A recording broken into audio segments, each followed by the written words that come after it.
All of an Instant by Richard Garfinkle, read by Josh Middledorf. Chapter 1. Time is earth and water. The lower half of time, where most people live, is solid stone, a hard mass of cause and effect, confining human life in walls of inevitability. The stone of time has many strata with gems and metals, and 1,000 varied riches buried in the multitude of layers that comprise the hard crust of prisoning treasured temporality. The upper half of time is an ocean of clear water, rippling with tides of action and change, created wave upon wave by those few people who live in that eternal sea. The waters of atemporality follow the tides from past to future, rippling and crashing with the surf of man-made change. The ocean is varied in calm and storm with neap tide and rip tide, with safe swimming currents of alteration and killing whirlpools of transformation. But everywhere from the shallows of time to the deeps, the ocean is one and the same water. No one is born into the waters of time. Each ocean dweller lived first in the earth of time, before either pulling himself out or being pulled out of the hard strata, yanked away from the prison of causality into the freedom of change. The first man to so free himself acted in ignorance. He was a seeker after of knowledge, a solidifier of the unknown, a laborer in that which had rippled out from his new-made aquatic body, a thing of 4 dimensions, the three of his old temporal body, and a tale of the life he had taken from earth. The waves that came from him passed over the earth and altered it, making new chains of cause and effect in the solid world below, the acausal flow penetrating and touching the causal universe, moving an atom here, changing a reaction there, altering the path of a stone in flight to strike the head of a soldier, injuring him, so that he missed a battle that would have killed him, so that he lived to lead an army and a nation to victory instead of defeat. Such were the changes Dhritarashtra's causal motions created. In his ignorance of the ocean, he called the place to which he had come the Instant, and conceived of it as a place unchanging, and called the solid world he had left the Flux. In his thoughts he declared that in the flux all things change, and that in the changeless instant all change is caused. For it seemed to him that the only real change was alteration of the solid world, and that the ripples and waves he created in the instant were not changes in the ocean, only effectors of changes in the earth. Dhritarashtra, amazed at the ease with which his merest motion could change the world from which he came, was fired by a sudden greed, a desire to control the flux, which he believed to be the real world, and to mold it to his conception, to unmake all that he had disliked in the world, and make it all that he had desired. He set about to use the waters of the instant, to carve the earthly side of time into perfect world for men to live in, or rather into what he and his earthbound mind conceived the perfect world to be. Dhritarashtra's was a simple notion of perfection. The people he regarded as most valuable in society, scientists in his case, would rule all the others. The arts he preferred, computer abstractions, would be pursued. The architecture he liked, tall spires and vast parklands, would pervade, and the supreme being he approved, himself, would be worshipped under the title Universal Monarch. His means of creating utopia was as simple as the utopia itself. He swam a few centuries pastward from the era in which he lived, and rippled out waves of change to alter the things in the earthen world that dissatisfied him. Gradually, one wave after another, he made the time in which he was born into the time in which he would have liked to be born. In the course of remaking society, history, science, religion, and all the other things that had distressed him while he lived on earth, he radically changed every human who lived futureward of the point from which he executed change. In the course of his alteration, he undid the lives of his grandparents and made himself never born. In reshaping itself to accommodate the changes Dhritarashtra had wrought, the flux became a place in which Dhritarashtra had never been. And yet he did not vanish from the instant. He was not unmade by his own unmaking. The universal monarch pondered this paradox, floating above the place and time in which his great-grandparents failed to meet, and wondered at the strangeness of it. Had he thought harder and pursued this clue to the atemporal reality around him, he might have gained insight and from it spared the flux and the instant, the pain that was to come. But he did not. All he saw was that the acausal world around him made him invulnerable to all the effects of the causes in the world below. Even aging and death could not touch him in his sheath. Secure in his illusions, the universal monarch completed his remaking of the world and then lay back upon the waters of time to reign in pleasure, studying the society he had sculpted out of solid time, joying in the results of his labor, dipping down to touch the world and see the progress man made under his benevolent guidance, to watch the advances of knowledge, the spread of art and architecture, the songs of praise sung to him all across the world. But he looked with too narrow a focus and neglected that things created in the solid earth have consequences long after their inception. 1,000 years futureward, a flaw developed in the flawless gem of a society he had carved. Another man found the means of entry into the instant. This man, who abandoned the name of his birth and called himself simply Asura, after those who made war upon the gods, fancied himself a liberator. He dreamed of freeing the world from the legendary atemporal dictator who, it was said, reigned in glory outside of time from the eternal sameness of perfection. This self-conceived redeemer entered the instant with two like-minded comrades who also took the name Asura. Together they learned the ways of the ocean and discovered that the great powers of the universal monarch derived from the simplest of actions in the instant. The three Asuras, who had believed that they would be attacking a terrible and invincible enemy and that they had little hope of success, realized that Dhritarashtra ruled all with very little. The Asuras learned to move through the waters, to push their year-long bodies like fish through the ocean, and they discovered that the rippling of their bodies made waves. They learned in manner quick and painful that sharp motions could make waves that could break the two-sided mesh that had been woven around them. Once the skin was broken, their vulnerable causal bodies would be bitten into and carved up by the waters. Against this attack, the webs sought to reform themselves, but often a piece of the person would be lost to the oceans amidst his healing. Pain and loss from these accidents taught them that they were capable of causing great injury to others in the instant by the simplest motion of their atemporal forms. Armed with this understanding, they swam the 1,000 years pastward to confront their enemy. The battle that ensued was fierce but crude, as both sides discovered the fragility of their atemporal bodies.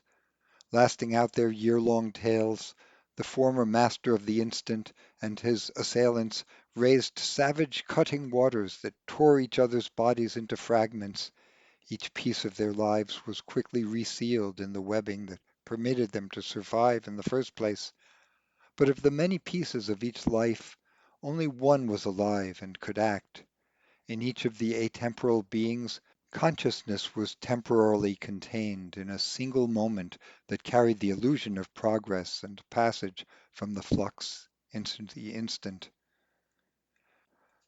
Dhritarashtra and the three Asuras had each taken a solid year of life into the instant, but this battle whittled away that timeless time, carving out a month here, a week there, until the universal monarch, Dhritarashtra, the blind king, was carved into a flotsam of unthinking seconds, and a tiny scrap of consciousness that subsisted in a piece of his life barely a tenth of a second long, not even time enough to flee the pain of undying death. Dhritarashtra was effectively gone, leaving the three liberators, the three asuras, to rule the atemporal ocean. These emancipators now set to work undoing the tyranny of the man whose life they had shattered into helpless moments. They swam several centuries further pastward and proceeded to remake the world into a place of universal freedom, a grand utopia of time-bound liberation. But to accomplish this great dream for the world, they had to become the rulers, the gods of the solid world. And as they had come together to fight the enemy god who sculpted their earth, so they engendered opposition, seekers and warriors who sought to fight their shapings of time. Another force of warriors, 7 proud crusaders, entered the instant, seeking to oppose the atemporal triumvirate who had remade history according to their whims. Another battle ensued. Destructive waves unleashed by tails lashing in anger fragmented both clans of warriors. But this battle was inconclusive. Both sides retreated from the disputed region of the instant. Both sides nurtured their visions of a reshaped world, but neither could approach the time they wished to change without risking attack from the other. Bobbing on the surface of the waters of time, beneath the nothingness that took the place of sky, the men of the two camps whispered to each other in questioning waves, querying and speculating, seeking to find advantage. How do we gain an advantage over our opponents? How can we attack without being destroyed ourselves? Their words rippled little changes as they deliberated, the discussion itself slightly altering solid time below them. Questions and speculations passed back and forth in minute changes until one of the attackers, new come to the instant, hit upon the idea. He led his people swimming 3,000 years futureward, and there he dove down and gripped the solid rock of the flux. This man of the atemporal waters of time reappeared in the temporal earth, temporarily trading his ocean native tailed form for the bipedal existence he had known before. Those time-bound men who saw him appear thought he was one of them, suddenly, impossibly, coming into existence. They could not see his tail of years bobbing in the waters above, for they could not see the waters. That man, clutching the solid earth like an anchor, looked about him at the world that their change waves had sculpted. He paid no attention to the society or the people or their lives. All he wanted was to find some object, some device that had been created using the theories that had been permitted them entry into the instant 3,000 years before. He found what he was looking for, a simple metal implement that could be held in the palm of a hand. They were used by the time-bound to strengthen their 4-mile-high buildings and keep them from falling over in the winds. The theory on which they were based was long since forgotten. But the man who came back from the instant knew how they worked, knew that they drew upon strong causal connections, the solidity engendered in things by the narrowing of probability into apparent certainty. He understood that these devices used the earthly side of time itself to make matter resistant to change. He snatched 4 of them out from the main supports of a tower and tore them from the earth of time as he released his anchor and, passing through the solid sky into the ocean, floated to the surface of the instant. The small objects he had taken in his momentarily temporal hands blossomed in the instant into long strands of thread that covered his tail and the tails of his comrades. When the sharp-edged change waves of battle struck those silken bands, the crested cutting waves became blunt, smooth flows that washed peaceably over them. Armored against their foes, these atemporal warriors returned to the aborted fray and assaulted the 3 liberators. The battle that ensued was a slaughter. The protected warriors carved their naked enemies into helpless fragments with sharp waves lashed out from their tails, while their newly stolen defensive sheaths kept them safe from the crests of their foes' watery attacks. Once again, the instant was ruled by a single force. Again, the flux was molded according to one unified vision, and again new forces arose to free time from its oppressors. But this time, not just one group entered the instant, four different factions from four different times, carrying four different conceptions of perfection, came out of the earth and into the waters to make reality out of their desires. Battle was quickly joined. The same lessons of atemporal warfare were learned by the newcomers. Soon all five factions were diving downward into various treasured regions of time to steal from the earth those gems of technology that would be useful in the instant. But every raid into the flux created awareness of the people of the earth that the people of water existed. Each raid created new stories, engendered more research, and created new groups of seekers who cut themselves off from the civilized earth to join the Vikings of time's waters. The number of sides in that war grew until over 1,000 tribes contended for dominance in the instant, dissolving the placidity of the ocean into a roil of battle. 1,000 schools swam the waters of time, seeking to impose their views on the earth below them. In search of weapons, the tribes ranged far across the waters of time. At first they only searched futureward from the times of origin, seeking the highest technology available. But the waves of change they themselves created made the deep future seas choppy and dangerous, and the world below them changed so swiftly to their atemporal perceptions that even as their raiders would anchor down to steal a prize, it would be snatched away from them in the sudden onset of a new-made world. Then one tribe, fleeting pastward from a savage battle in which their numbers had been gravely depleted, anchored into a time a dozen millennia before any man had heard of the instant. This desperate tribe found a city of people living in relative peace, suffering only the mundane time-bound concerns of death, disease, and poverty. With their superior technology and command of the powers of time, the instant dwellers enslaved the time-bound men and forced them to make weapons for the war outside of time. The atemporal masters even took a few of these people into the instant to serve as shock troops, expendable warriors to be thrown at their enemies.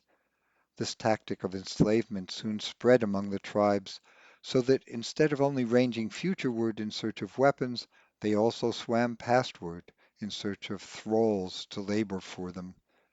But in doing so, the tribes of time brought the knowledge of the instant with them to times and peoples who would never have conceived of it, and from these no longer ignorant peoples, new tribes of time were spawned and new factions who entered the instant to join the eternal war. Searching for treasures and slaves, the tribes continued to range pastward, unmaking the fixed histories from which their own peoples had their own visions of how things should be had sprung, and the numbers of tribes swelled. 10,000 bands of warriors swam through the waters of time, each band composed of 10 to 50 fanatic soldiers.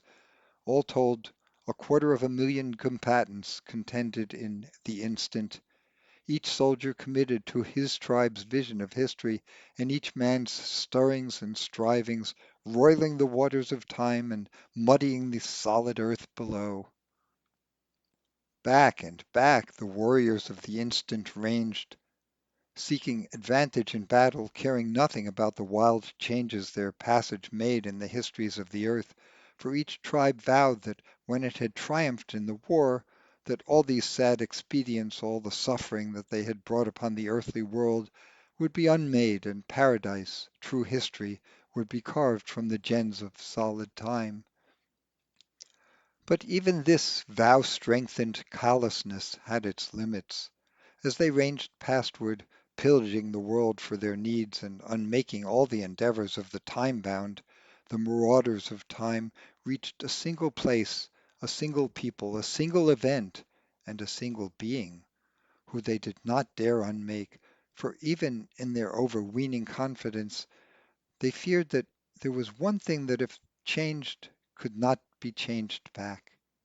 In the small community in Africa where the first Homo sapiens lived, they found a single woman from whom all modern humanity had descended. Even the warring tribes of the instant feared the consequences to their vision of perfect history if they removed the first Homo sapiens from the world. A ripple of fear washed over the tribes of the instant as one and all they momentarily saw how their actions placed the solid earth at risk, and how the war itself endangered the histories they wished to create. For one moment the instant was united by a single terror. But fear-born awareness does not last. Greed conquered their fearful thoughts. The cautious tribes who fled back futureward, fearing to touch this woman and her immediate descendants, were replaced by bold tribes who saw in her and her children the chance to remake all of humanity according to their desires. The single ocean wave of peace that followed the moment of awareness was replaced by a new war. This one was fought more carefully, but no less savagely than the battles occurring further in the future. The tribes that fought over the beginning of humanity did not dare to recklessly slash the ocean with waves of change. Instead, they fought seemingly mortal battles, anchored into the world as one after another they shed blood and shattered earth, seeking to capture and enslave the village of Homo sapiens and their great mother. In the solid world, the first humans knew the terror of endless, sudden, unpredictable invasion. In the heat of the day, they would be laboring at the bewildering tasks their masters had set to them, when without warning a squad of strange people clad in robes of shimmering metal or bands of coruscating rainbows would appear among them, then their masters would appear to fight off the invaders. There would be flashes of light and crashes like thunder. Huts would burst into flame, trees would fall, the sky would darken with smoke, and in a few seconds of conflict the first humans would have new masters whose actions would be as inexplicable as those of their predecessors. Each new enslavement would bring new changes to their lives. Many of the conquering tribes sought to genetically modify their great mother so that all of humanity would be better suited to whatever vision of life they had brought back to the beginning of things. Others sought to lock up the first humans, keep them in boxes like precious gems, only letting them out to breed. Still others sought to indoctrinate them, give them ideas that would become the foundation stones for all humans. But all the various different slaveries of the people, for that of course is what the first humans called themselves, shared one thing in common: perpetual incomprehension. Where the masters came from and what they wanted were a mystery to the people, a bewilderment that lasted until one tribe of conquerors chose to do to these first humans what was commonly done with peoples further in the future. These new rulers chose to make shock troops out of the men of the people. That tribe of masters conceived the notion that only the genetic heritage of the people needed to be preserved. The individual lives of the people could be used as they saw fit. By their own lights, they were careful and deliberate in their manner of choosing which of the people to bring into the instant. In order to make sure that what they did would not endanger humanity's existence, only men who had already fathered children and women past the age of childbearing were brought into the instant. And to make sure that they could always undo their mistakes, they refrained from taking the Great Mother, for such they and all other tribes of time called that first woman, into the instant. The masters of the people created their cadre of slave warriors to be brute soldiers, so they gave them the minimum capabilities to fight in the instant, and let them have neither armor nor weapons. They declared to the people that these ghosts would be their defenders, and set them in the shallows of the instant, to take the brunt of any assault. The ghosts suffered greatly in the battles that came, but those that survived learned the ways of the instant and came to understand the nature of the war outside of time. Eventually, the ghosts and their masters were conquered by a tribe who styled themselves the Tamers of Evolution, and the people were enslaved again. These new rulers saw the value in the ghosts and gave them greater capabilities. The Tamers spent much effort in pillaging technologies that could be used to augment humans both in the flux and in the instant. From a time that no longer existed, 70,000 years futureward from the time of the ghosts, they had stolen devices that would weave themselves into a person's nervous system and borrow the speech center of their brain, giving advice to the mind. The Tamers used this technology to place voices in their brains of the ghosts, voices tied to sensors and to memories that would guide them in battle without teaching them too much about the instant, though it was already far too late to keep that knowledge from them. The new masters also strengthened the atemporal bodies of the ghosts, so they could more easily withstand the rigors of battle, and they gave the warriors an extended sense of touch that greatly enhanced their perception of the instant. To refill the decimated cadre of warriors, they instituted a series of tests of the living members of the people and chose the fittest among them to become ghosts. The tamers, too, were eventually displaced by others who saw the value of the ghosts. These new conquerors, who called themselves dragons of the celestial river, actually led some of the ghosts futureward with them when they went to battle, so the slave warriors saw firsthand the depths of change and the wildness that was the flux. They returned to the people and vowed in secret that their native time, the 200-year stretch of earth and water that they called the now, would not be made to suffer the indignity of arbitrary change.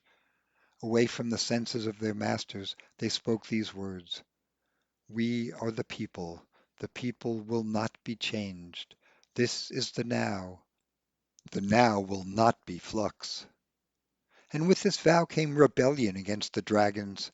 Knowledge of battle gleaned in secret from their many rulers, weapons pillaged from the fragmented bodies of defeated enemies and hidden in places untraveled by their conquerors, and a drive and determination unseen before in the slaves.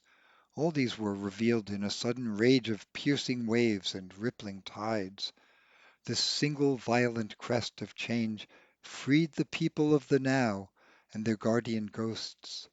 In the moment of their freedom, the ghosts made a choice to be unlike all of the other tribes of the instant. The ghosts assembled and vowed together, speaking in mortal words and atemporal ripples, that they would not seek to change the future, that their only concern would be the protection of the people, the now, and the Great Mother. They left the war to the mad tribes of the future and sought only to keep the now from suffering the horror of change. Thus, the vow taken in slavery was renewed and expanded in freedom. The ghosts began their eternal vigil by establishing stern protections and strict standards of action. They chose two leaders, an elder and a war chief. For elder they chose an old woman who was one of the first of the people dragged into the instant. To her was entrusted the duty of making sure that the ghosts remembered their vow and never strayed. Through the struggles that came, the same person kept the position of elder, always present, always a solid reminder to the ghosts. The war chief's duties were less subtle. He it was who commanded the ghosts in battle and oversaw the protection of the now. Unlike the elder, the position of war chief changed hands several times. The first man to hold that position was the leader of the rebellion that freed the ghosts. His name in life had been Thal, and he had been the firstborn of the Great Mother. He laid down the basic military structure, giving some of his warriors the tasks of guarding the futuremost border of the now, others the task of seeing to the Great Mother's welfare, and the rest he kept in reserve to fend off invaders. Thal was destroyed thwarting the next attempt to enslave the people. The second warrior chief, Ein, reinstituted the testing of the people in order to refill the ranks of the ghosts after they suffered grievously in several assaults. He gave his life preventing the Great Mother from being kidnapped as a newborn. The third, Hess, struggled mightily to prevent the re-enslavement of the people. During his reign as war chief, more than 24 tribes came pastward, one after another, to attack the people. Each assault caused more great change in the now, as many lives were unmade and many others created. At the end of his reign, only 4 of the original rebelling ghosts survived. All the other ghosts in his command were later additions, culled from the people by the testing. So desperate did the third war chief become that he conceived the notion of bringing the Great Mother into the instant in order to protect her. One of his own warriors stopped him, and the elders stripped him of his title and exiled him from the now. Hess was killed several millennia futureward by an enemy tribe seeking vengeance for a defeat they had suffered at his hands. The fourth war chief was a great-grandchild of the Great Mother named Nir. The now that Nir was born into had suffered many alterations from the now of their rebellion. None of the time-bound people whom Nir grew up with had known the lash of slavery. Instead, they lived under the guidance of the ghosts, proud of their heritage and their defenders. Nir excelled at the ghost tests and eagerly entered the instant to join the cadre. He learned the ways of combat in the instant, how to attack foes with his 10-year-long tail, how to defend himself with shields and blunting waves, how to keep out of cutting streams of his comrades while they also battled. He learned how to stretch out his touch and feel the currents of change years and tens of years from his location. He learned to interact with and use his second and third voice, respectively, the extra memory and the tactical advisors implanted in each ghost's brain. In short, he swiftly mastered the tactics of time. Nir was the warrior who alone had prevented the previous war chief from tearing the Great Mother from the earth of time by tricking him into believing that an enemy tribe was attacking. For the loyalty and ingenuity he showed, the elder made Nir war chief and gave him the gift of fourth voice, the atemporal analysis tool that was the secret aid of each war chief in turn. Once appointed to the position, Nir contemplated the state of the ghosts and the people. They had been battered and their numbers reduced in the last few onslaughts. His predecessor had been driven to desperation out of fear that the vow of the ghosts could not be kept. In a moment of changing thought, Nir realized that the reason the ghosts had suffered the reverses they had was their isolation from the war of time. Futureward, the mad tribes raided the flux for weapons, but no such raiding was possible in the now. Nir created a new task for his warriors, making some of them scouts who would travel in ones and twos futureward into the wilder parts of time's ocean. Their orders were to keep away from the battling tribes and concentrate instead on snatching weapons from the treasured earth of shifting time. The elder expressed concern about this novelty, but when the bounty of Nir's scouts helped the ghosts to fight off the next few assaults without any loss of life, she relented. Under Nir's leadership, the ghosts and the people began to enjoy a measure of security unknown under previous leadership, and from security, curiosity arises. End of chapter 1.